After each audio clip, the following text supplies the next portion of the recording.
Good evening, ladies and gentlemen, and welcome to this year's edition of Medcenter Update. How's everyone doing? This year's Medcenter Update is brought to you by Prior Health Sciences Library, now celebrating 3 consecutive years of renovation. I am the one holding out for a Starbucks on every floor. But seriously, folks, we hope all the med students here tonight enjoyed the construction on the library. Trust us. It'll be worth every single point on step 1 it costs you. Now, before we get started, we need to confess that we were a bit hesitant to do Medcenter Update this year. Yeah, writing jokes about the College of Medicine and Medcenter is not as easy as it sounds. Every time we wrote something, something happened to nix it. I mean, when Chip Schuba left, we lost about 10 jokes, and we were left holding the bag and $100 of fake mustaches for our proposed mustache riot skit. And of course, when the Craigslist killer passed away in prison, it wreaked total havoc on our script. Funny you should mention a once-in-prison medical student, because apparently Miling is now a prison for medical students.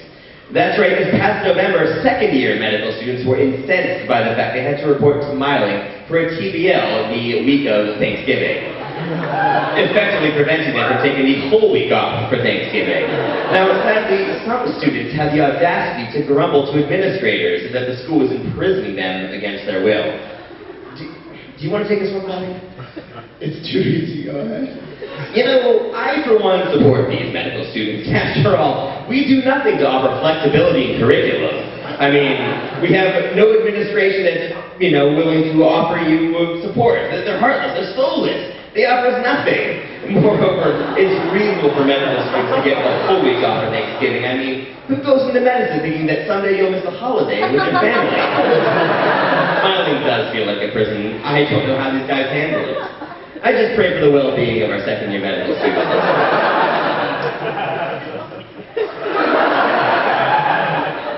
This past fall, the Women in Medicine Interest Group did a powder puff football game to raise money for charity. Now, this is a big leap for the Women in Medicine Interest Group ever since that controversial mud wrestling fundraiser a few years back. I actually did have a photo in there, and maybe take it out. Trying to find that photo in Prior, it was a bit sketchy. Google image mud wrestling is not pretty. Anyway. Now, it's been a long time since most of us here have been children, so allow us to explain what exactly powder puff football is. This is a tradition where the girls of the high school play a flag football game right before homecoming. In our opinion, its presence in medical school is a bit embarrassing. I mean, what's next? A med school prom? Bobby, I was supposed to announce that med students' tickets will be on sale for prom next weekend. Are you going? No, I don't think I can make it, actually. Do you not have a date or something? It's a bit painful, but yeah, no, I'm single, but with your sister, so. Oh, I actually have a sister, but We'll say hello to your mom.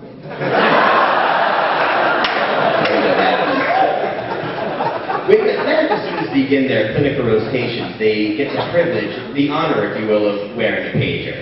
Now, to illustrate how integral pagers are to medical student education, this last year, Dr. Clinshaw commissioned a study on how med student pagers went off.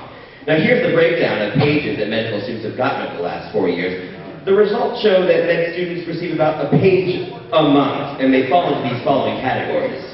Mostly the description of pizza, or accidental, or the prank, of course, failing step 1. The senior resident asking you to get some coffee, or medical students actually failing step 1. That's a painful one. And Gail Hughes, lovely Gail Hughes, asking for your parking tag back. You'll never get that back, Gail Hughes. Oh, by the way, data on the $1 million mannequin is still waiting to be released. We all look forward to that study. For those Scrub fans out there, and I know there are a lot of you here tonight, you were probably a bit saddened by the fact that ABC decided to cancel the long-running popular series. In a desperate attempt for ratings in the last year, the series decided to make the main protagonists professors at medical school. Now, we here at Medcenter Update were just blown away by the concept of portraying life in medical school on TV, and we wondered, who would play RSD faculty in such an event? In case ABC decides to pick us up, we went ahead and put together the following list of zany characters. Starring as Dr. Danny Finchot, Bob Saget. Somebody's going to have to shave or grow something there. Gina Davis is interim dean, Dr. Catherine Wilson. I actually think she looks like Dr. Lynn. Kathy Bates is Dr. Lynn. Best photo from Misery. Richard Crabtree is Dr.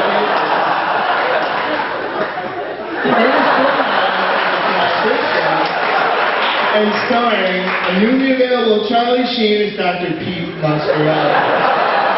And trust us, when you go feel concerned for Dr. Mascarelli, you will totally understand this. I collect the names.